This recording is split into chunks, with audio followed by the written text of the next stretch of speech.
India एक ऐसा देश जहां अलग अलग कल्चर्स और रिलीजन्स रहते हैं, हमेशा से ही नए आइडियाज और बिलीफ्स का संगम रहा है। यहाँ की धरती ने सदियों से अनेक सभ्यताओं और फेथों का स्वागत किया है और हर एक ने इस भूमि को अपने रंग में रंगा है।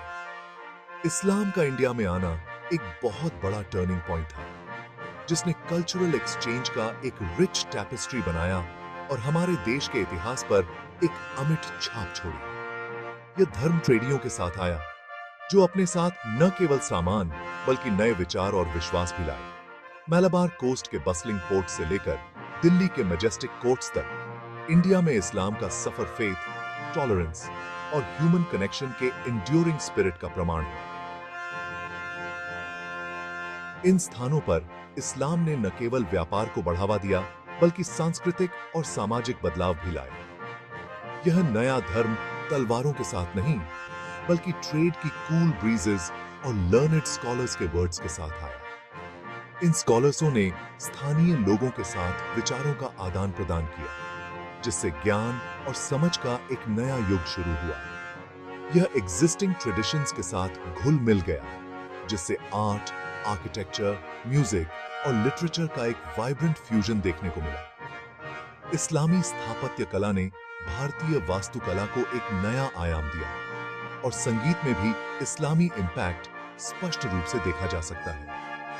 यह ऐसे इंडिया में इस्लाम की फैसिनेटिंग हिस्ट्री के बारे में बताता है, उनके आने के बारे में, इंडियन सोसाइटी पर उनके इंपैक्ट के बारे में और अलग-अलग कल्चर्स और फेथ्स के हार्मोनियस कोएग्जिस्टेंस के टेस्टामेंट के रूप में उनकी एंड्यूरिंग लेगेसी के बारे में। इस्लाम ने भारतीय समाज को एक नई दिशा दी और विभिन्न फेथों के बीच कोएग्जिस्टेंस का एक अद्वितीय उदाहरण प्रस्तुत किया। हम समय के साथ सफर टैक्सेंगे 7th सेंचुरी में अरब ट्रेडर्स के आने के बारे में जानेंगे, जिन्होंने अपने साथ इस्लाम का संदेश और ट्रेडिंग कौशल लाया। दिल्ली सल्तनत के एस्टैब्लिशमेंट के बारे में जानेंगे, जिसने भारतीय सबकॉन्टिनेंट में इस्लामी शासन की फाउंडेशन रखी और एक नए युग की शुरुआत की। और मुगल एम्पायर के राइज के बारे में जानेंगे, जिसने भारतीय इतिहास में एक महत्वपूर्ण भूमिका निभाई और कला, संस्कृति और प्रशासन में नए मानक स्थापित किए। इस दौरान हम देखेंगे कि कैसे इस्लाम, पीस और यूनिटी के अपने मैसेज के साथ इंडिया की धरती पर पनपा, यहाँ के कल्चरल लैंडस्केप को एनरिच किया और यहाँ की सोल पर एक अनफॉरगेटेबल इम्प्रिंट छोड़ा।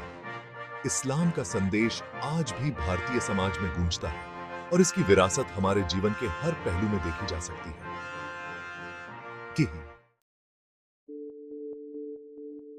बहुत पहले, जब कॉन्करिंग आर्मीज ने यहाँ के प्लेन्स को पार नहीं किया था, ये भूमि शांत और अनटच्ड थी, एक ऐसी जगह जहां कल्चर्स और ट्रेडिशंस अपनी नेचुरल गति से विकसित हो सकते थे। इस्लाम ने इंडिया में ट्रेड के जरिए अपनी पहचान बनाई। ये ट्रेड रूट्स सिर्फ गुड्स के आदान प्रदान के लिए नहीं थे, बल्कि आइडियाज और बिलीफ्स के भी। अरब मर्चेंट्स, जो अपनी सीफेयरिंग स्किल्स और बिजनेस एक्यूमेन के लिए जाने जाते थे, बहुत समय से इंडियन ओशन में सेल कर रहे थे और इंडिया के वेस्टर्न कोस्ट से ट्रेड लिंक्स बना रहे थे। इन मर्चेंट्स ने न केवल व्यापार किया, बल्कि कल्चरल और रिलीजियस एक्सचेंजेस को भी बढ़ावा दिया। ये ट्रेडर्स, जो अरेबियन पेनिनसुला से आते थे, अपने साथ स्पाइसेस, टेक्सटाइल्स और परफ्यूम्स जैसे एक्सोटिक गुड्स ही नहीं, बल्कि अपना इस्लामिक फेथ भी लेकर आए थे। उनके गुड्स ने इंडियन मार्केट्स को एनरिच किया और उनके फेथ ने इंडियन स्पिरिचुअल लैंडस्केप को। उन्होंने मलाबार कोस्ट पर अपनी सेटलमेंट्स बनाई, लोकल पॉपुलेशंस के साथ शादियां की और अपने कस्टम्स और बिलीफ्स को शेयर किया। इस तरह एक नया सिंक्रेटिक कल्चर उभर कर आया, जो इंडियन और अरब ट्रेडिशंस का मिश्रण था। इंडियन पीपल की वार्मथ और हॉस्पिटैलिटी और इस्लाम की इनहेरेंट इंक्लूसिविटी ने आपसी रिस्पेक्ट और अंडरस्टैंडिंग का माहौल बनाया। ये कल्चरल एक्सचेंज दोनों कम्युनिटीज के लिए इनरिचिंग साबित हुआ। मॉस्क्स बनाए गए, अक्सर लोकल रूलर्स की मदद से, जो वर्शिप और लर्निंग के सेंटर्स बने। ये मॉस्क्स सिर्फ धार्मिक स्थल नहीं थे, बल्कि कल्चरल और एजुकेशनल हब्स भी थे। ये शुरुआती इंटरैक्शंस इंडिया में इस्लामिक टीचिंग्स को इंट्रोड्यूस टैक्सने में इंस्ट्रूमेंटल रहीं। अरब ट्रेडर्स ने न केवल व्यापार किया, बल्कि अपने रिलीजियस और फिलोसॉफिकल आइडियाज को भी फैलाया। कुरान, इस्लाम की होली बुक, का लोकल लैंग्वेजेस में ट्रांसलेट किया गया, जिससे मोनोथीइज्म, सोशल जस्टिस और एथिकल कॉन्डक्ट का मैसेज फैल सका। ये ट्रांसलेशंस ने इस्लाम को अधिक एक्सेसिबल और अंडरस्टैंडेबल बनाया। प्रॉफिट मोहम्मद की टीचिंग्स, जो कंपैशन, चैरिटी और सभी मनुष्यों की इक्वालिटी पर जोर देती हैं, बहुत से इंडियंस को अच्छी लगी, खास तौर पर जो मार्जिनलाइज्ड बैकग्राउंड से थे। उनकी टीचिंग्स ने एक मोर जस्ट और इक्विटेबल सोसाइटी का विजन प्रस्तुत किया। इंडिया में इस्लाम का आना कोई मोनोलिथिक इवेंट नहीं था, बल्कि कल्चरल ऑस्मोसिस का एक ग्रेजुअल प्रोसेस था। ये प्रोसेस कई सदियों तक चला और इसमें कई फैक्टर्स शामिल थे। अरब ट्रेडर्स और लोकल कम्युनिटीज के बीच होने वाले रोजाना के इंटरैक्शंस के जरिए ही इस्लामिक आइडियाज ने यहां जड़ें जमानी शुरू की और आने वाली सदियों में एक मोर प्रोफाउंड और लास्टिंग इन्फ्लुएंस का रास्ता बनाया। ये इंटरैक्शंस ने इंडियन सोसाइटी को एक नया डायमेंशन दिया, जो आज भी देखा जा सकता है। हालांकि इंडिया में इस्लाम का इनिशियल एंट्री पीसफुल ट्रेड और कल्चरल एक्सचेंज के जरिए हुआ था, 712 एडी में मोहम्मद बिन कासिम का आना एक टर्निंग पॉइंट था। उमैयद कैलिफेट का एक यंग और एम्बिशियस जनरल कासिम ने अरब शिप्स पर हो रहे पायरेसी और रेड्स के जवाब में सिंध, जो आज के पाकिस्तान का एक रीजन है, में एक मिलिट्री एक्सपीडिशन लीड किया। कासिम का कैंपेन स्विफ्ट और डिसाइसिव था।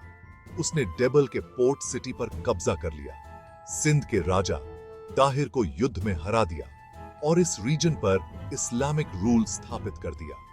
उसकी जीत सिर्फ एक मिलिट्री ट्रायम्फ नहीं थी, बल्कि ट्रेड रूट्स को सिक्योर टैक्सने और उमैयद कैलिफेट के इन्फ्लुएंस को ईस्टवर्ड एक्सपैंड टैक्सने के लिए एक स्ट्रेटेजिक मूव था। अपने आगमन के मिलिट्री नेचर के बावजूद कासिम को सिंध को जस्टिस और फेयरनेस से एडमिनिस्टर टैक्सने का क्रेडिट दिया जाता। उसने नॉन मुस्लिम्स को रिलीजियस फ्रीडम दी, इस्लामिक लॉ इंप्लीमेंट किया और गवर्नेंस का एक ऐसा सिस्टम एस्टैब्लिश किया जिसने इंडिया में फ्यूचर मुस्लिम रूलर्स के लिए ग्राउंड वर्क तैयार किया। कासिम का सिंध पर विजय हालांकि महत्वपूर्ण था, जियोग्राफिकली लिमिटेड था और उसके तुरंत बाद wide spread conversion to Islam नहीं हुआ। हालांकि इसने इंडिया में पहली बार एक मुस्लिम स्टेट स्थापित किया, जिसने फ्यूचर इस्लामिक डायनेस्टीज के लिए रास्ता बनाया और आने वाली सदियों के लिए इस सब कॉन्टिनेंट के पॉलिटिकल लैंडस्केप को आकार दिया था। 8वीं शताब्दी ईस्वी में मोहम्मद बिन कासिम द्वारा सिंध की विजय एक महत्वपूर्ण घटना थी, जिसने भारतीय सब कॉन्टिनेंट में इस्लामी शासन की फाउंडेशन रखी। यह विजय भारतीय इतिहास में एक महत्वपूर्ण मोड़ साबित हुई, जिसने आने वाले समय में कई और आक्रमणों और साम्स्टेटों के लिए मार्ग प्रशस्त किया।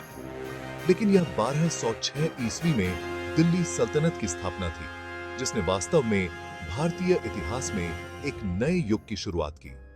इस सल्तनत ने भारतीय सब कॉन्टिनेंट के राज पॉलिटिक, सामाजिक और सांस्कृतिक परिदृश्य को पूरी तरह से बदल दिया।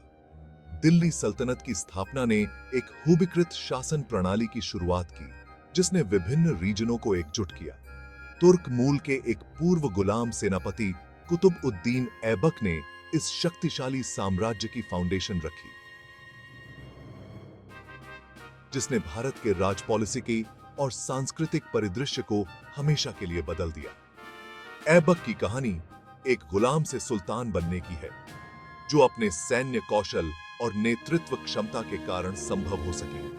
अपने सैन्य कौशल और एडमिनिस्ट्रेशनिक कौशल के लिए प्रसिद्ध ऐबक ने दिल्ली में अपनी शक्ति को मजबूत किया, जो रणपॉलिसिक रूप से व्यापार मार्गों और सैन्य एक्सपीडिशनों के चौराहे पर स्थित था। दिल्ली की इस रणपॉलिसिक स्थिति ने ऐबक को अपने साम्राज्य का विस्तार टैक्सने और इसे स्थिर बनाने में मदद की। उसने उत्तरी भारत के विशाल रीजनों में अपना शासन बढ़ाया, पश्चिम में पंजाब से लेकर पूर्व में बंगाल तक, सब कॉन्टिनेंट के केंद्र में एक खूबीकृत मुस्लिम साम्राज्य के लिए फाउंडेशन रखी। ऐबक के रूल काल में सल्तनत का विस्तार तेजी से हुआ, जिससे विभिन्न कल्चरियों और ट्रेडिशनों का संगम हुआ। ऐबक और उसके सक्सेशनियों के अधीन दिल्ली सल्तनत ने महत्वपूर्ण राज पॉलिसी की और सामाजिक परिवर्तन के युग की शुरुआत की। इस युग में एडमिनिस्ट्रेशन सुधार, भूमि व्यवस्था में बदलाव और सामाजिक संरचना में महत्वपूर्ण परिवर्तन हुए। फारसी, जो कई इस्लामी दरबारों में प्रशासन और संस्कृति की भाषा थी, ने प्रमुखता प्राप्त की, जिससे उर्दू और हिंदी जैसी भारतीय लैंग्वेजों पर एक स्थायी इम्पैक्ट पड़ा। फारसी भाषा ने साहित्य, कला और प्रशासन में एक नई दिशा दी, जिससे भारतीय संस्कृति में एक नया आयाम जुड़ा। इस्लामी लॉवी व्यवस्था शुरू की गई, जो मौजूदा हिंदू लॉवी ट्रेडिशनों के साथ साथ चली। इस्लामी और हिंदू लॉवी ट्रेडिशनों का यह संगम भारतीय न्याय प्रणाली को एक नया रूप देने में सहायक सिद्ध हुआ। ऐबक का रूल काल हालांकि अल्पकालिक था, महत्वाकांक्षी स्थापत्य परियोजनाओं द्वारा चिह्नित किया गया था। इन परियोजनाओं ने न केवल सल्तनत की शक्ति को प्रदर्शित किया, बल्कि भारतीय वास्तुकला में भी एक नया अध्याय जोड़ा। इसमें दिल्ली में कुव्वत उल इस्लाम मस्जिद का निर्माण शामिल है, जो नवजात सल्तनत की शक्ति का प्रतीक है और भारत में इस्लामी वास्तुकला के बढ़ते इम्पैक्ट का प्रमाण है। इसके अलावा कुतुब मीनार का निर्माण भी ऐबक के रूल काल की एक महत्वपूर्ण उपलब्धि थी। एक कुशल सैन्य रण पॉलिसीकार और एक चतुर प्रशासक के रूप में उनकी विरासत ने दिल्ली सल्तनत की फाउंडेशन को मजबूत किया, जो अभूतपूर्व सांस्कृतिक आदान प्रदान और स्थापत्य भव्यता की अवधि के लिए मंच तैयार टैक्सता। ऐबक की विरासत ने आने वाले शासकों के लिए एक मजबूत आधार प्रदान किया, जिससे दिल्ली सल्तनत एक महत्वपूर्ण शक्ति बन सकी।